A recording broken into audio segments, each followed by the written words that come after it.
Narration পর্বর interrogative sentence থেকে শুরু করব। এর আগের ভিডিওতে আমরা অ্যাসার্টিভ সেন্টেন্স দিয়েছিলাম। ইন্টারোগেটিভ সেন্টেন্স আমরা সর্বপ্রথম বলবো। ইন্টারোগেটিভ সেন্টেন্স আমরা কিভাবে চিনব?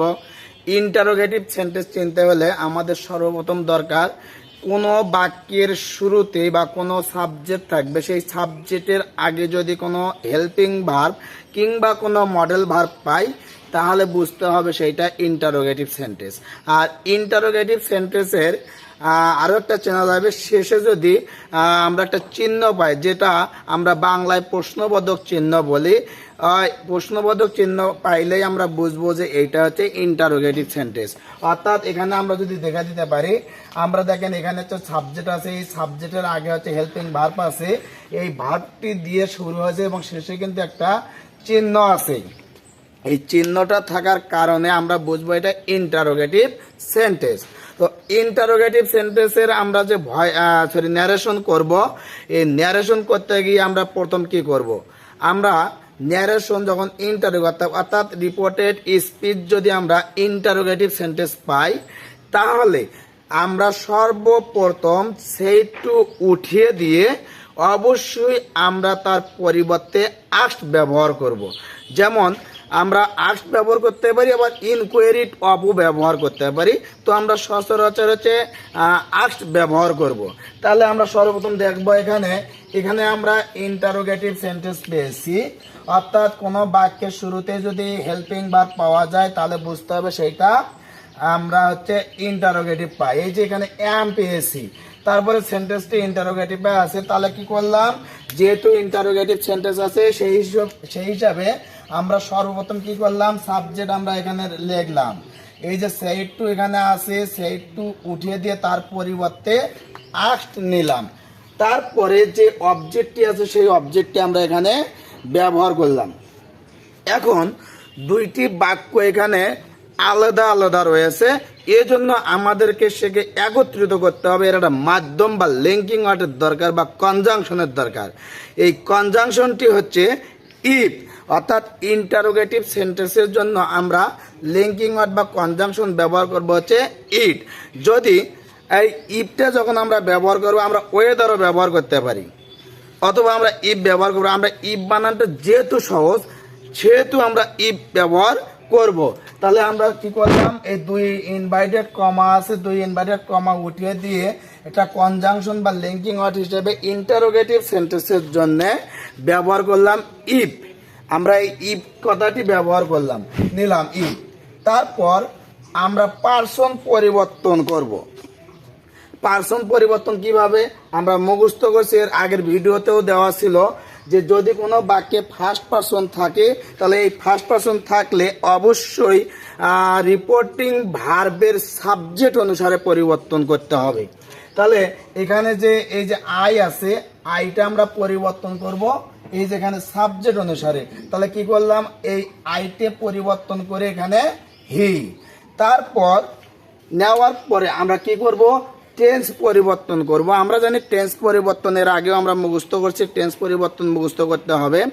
তো এখানে টেন্স পরিবর্তন প্রেজেন্ট কন্টিনিউয়াস টেন্স আছে। প্রেজেন্ট কন্টিনিউয়াস টেন্স থাকলে পাস্ট কন্টিনিউয়াস টেন্সে করতে হবে। আর আমরা এর আগে একটা সোজা শর্টকাট বুদ্ধি দিয়েছিলাম যে এম ইজ আর যদি থাকে তাহলে তার পরিবর্তে ওয়াজ ওয়ার হবে। আবার বিভিন্ন সময় আমরা এরকম বক্তব্যগুলো দিয়েছি যে এম ইজ আর থাকলে ওয়াজ ওয়ার, হ্যাভ হ্যাজ থাকলে হ্যাড, এরকম বলা হয়েছিল। সেই হিসেবে আমরা এম ইজ আর থাকলে ওয়াজ ওয়ারে পরিণত করব। তাহলে আমরা হির পরে কি দিলাম? এখানে ওয়াজ দিলাম। কেন দিলাম? কারণ যে হি হচ্ছে একটা থার্ড পারসন সিঙ্গুলার নাম্বার, আর সিঙ্গুলার নাম্বারের সাথে সাধারণত হি সাথে বা আইয়ের সাথে ওয়াজ বসবে। তাই জন্য আমরা কি করলাম? এমটা পরিবর্তন করে এখানে ওয়াজ করলাম। অনেকেরই কোশ্চেন থাকতে পারে, কমেন্টে অবশ্যই জানাবেন। তো এখানে তারপরে আমরা দেখবো যে কি আছে, এইদিকে গোয়িং টু ঢাকা। এখানে গোয়িং টু ঢাকা, এখানে আর কোনো পরিবর্তন করা লাগবে না। তাহলে আমরা ইন্টারোগেটিভ সেন্টেন্সের সর্বপ্রথম কি করব? যে ইন্টারোগেটিভ সেন্টেন্স থাকলে আমরা সর্বপ্রথম আগে তাকে দেখব, দেখার পরে সেট টু উঠে দিয়ে তার পরিবর্তে আমরা আস্ট ব্যবহার করব। তারপরে অবজেক্টটি দেব 2 ইনভার্টেড কমা উঠে দিয়ে লিঙ্কিং ওয়ার্ড বা কনজাংশন হিসাবে আমরা এখানে ইফ ব্যবহার করব। তারপরে সাবজেক্টটা আমরা পরিবর্তন করে নেব। তবে এখানে বলে রাখি, প্রত্যেকটা সেন্টেন্সের ন্যারেশন তৈরি করার সময় অ্যাসার্টিভ সেন্টেন্সে পরিণত করতে হবে। যদি অ্যাসার্টিভ সেন্টেন্সে পরিবর্তন না করতে পারি তাহলে কিন্তু ন্যারেশনটা হওয়া সম্ভব না, কখনোই হবে না। এজন্য এই সেন্টেন্সটা কি করলাম, আমরা আইটা পরিবর্তন করে হি নিলাম, আমটা পরিবর্তন নিলাম, নেওয়ার পরে এসে গোয়িং টু ঢাকা আমরা যা আছে তাই নিলাম। তো আমরা এর পরবর্তীতে আরেকটি সেন্টেন্স দিয়ে উদাহরণ দেব, যে যদি আমরা বলি যে I said to him, have you finished the work? তাহলে শেষে ইন্টারোগেটিভ চিহ্ন রয়েছে। তাহলে যখন কোনো বাক্যের মধ্যে আমরা আবারও ইন্টারোগেটিভ সেন্টেন্স পাবো, আর একবার বলবো যে কি করব, তাহলে আমরা যেহেতু এটা ইন্টারোগেটিভ সেন্টেন্স পেয়েছি তাহলে আই কি করব, সেট টু উঠে দিয়ে আমরা আস্ট নেব, আস্ট। তারপর কি হিম আছে, হিম নেব। 2 ইনভার্টেড কমা আছে, কমা দুটো উঠে দিয়ে আমরা ইন্টারোগেটিভ সেন্টেন্সের জন্য কি ব্যবহার করব, ইন্টারোগেটিভ সেন্টেন্সের জন্য অবশ্যই আমরা ইফ ব্যবহার করব। তাহলে আমরা এখানে ইফ নিলাম, নেওয়ার পরে কি করব, আমরা যে এখানে ইফ নিলাম, নেওয়ার পরে আমরা দেখবো এর মধ্যে সাবজেক্ট কি আছে, সাবজেক্ট আছে ইউ, সাবজেক্ট আছে ইউ। আমরা জানি ইউটা হচ্ছে সেকেন্ড পারসন, আর সেকেন্ড পারসন থাকলে কি অনুসারে পরিবর্তন, অবজেক্ট অনুসারে পরিবর্তন। তাহলে অবজেক্ট অনুসারে পরিবর্তন করলে আমরা কি করব, এই ইউটা, এই যে আমাদের অবজেক্টটা আছে এখানে হচ্ছে হিম, তাহলে এই ইউটা পরিবর্তন করতে হবে হিমের সাথে, কারণ এখানে পরিবর্তন করে হিমটাকে আমরা হিতে পরিণত করব।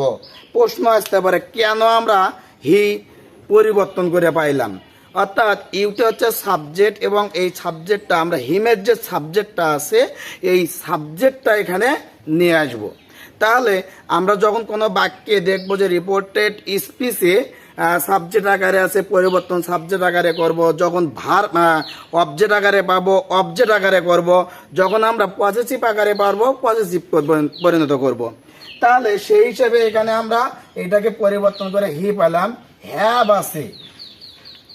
আমরা এর আগে বলছি যে যখন কোনো বাক্যের মধ্যে প্রেজেন্ট পারফেক্ট টেন্স থাকবে তাকে পাস্ট পারফেক্ট টেন্সে পরিণত করতে হবে, আর প্রেজেন্ট পারফেক্ট টেন্স থাকলে পাস্ট পারফেক্ট করতে হলে আমাদের হ্যাভটাকে হ্যাডে পরিণত হবে।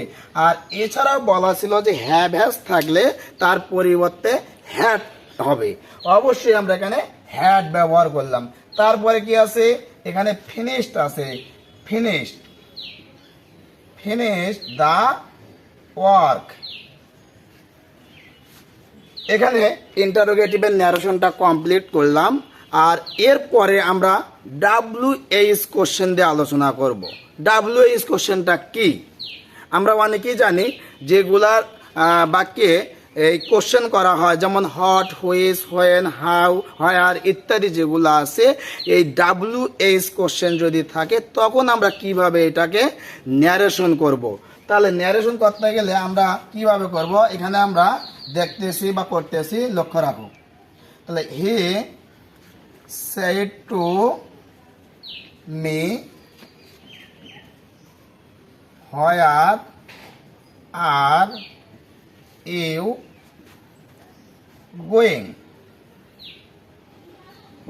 এটা ইন্টারোগেটিভ সেন্টেন্স, অর্থাৎ he said to me where are you going. তাহলে এইটা যেহেতু ইন্টারোগেটিভ সেন্টেন্স, এই ইন্টারোগেটিভ সেন্টেন্সের আমরা যখন ন্যারেশন, ইনডাইরেক্ট ন্যারেশন করব, তাহলে এর মধ্যে একটা ঝামেলা আছে, সেটা হচ্ছে হোয়ার। তো সবাই লক্ষ্য রাখবে, বেশি ভালো মনোযোগ দিয়ে ক্লাস করলে সবাই অবশ্যই এগুলা পানির মতো সহজ হবে, লক্ষ্য রাখুন।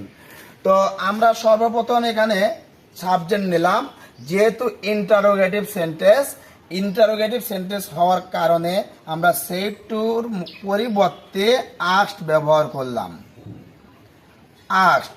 তারপরে অবজেক্ট আমরা দিয়ে দিলাম।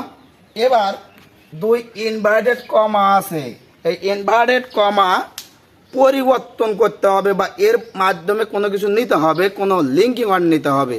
তো আমরা জানি যে যখন কোনো বাক্যে ইন্টারোগেটিভ সেন্টেন্স থাকে, এই ইন্টারোগেটিভ সেন্টেন্সে পরিবর্তন করার সময় ইনভার্টেড কমার পরিবর্তে ইফ ব্যবহার হয়। কিন্তু যখন কোনো বাক্যের মধ্যে WH কোশ্চেন থাকবে, অর্থাৎ what, which, when, how, where এগুলা থাকবে, তাহলে তখন তার লিঙ্কিং ওয়ার্ড সেই WH কোশ্চেনটাই ব্যবহার হবে।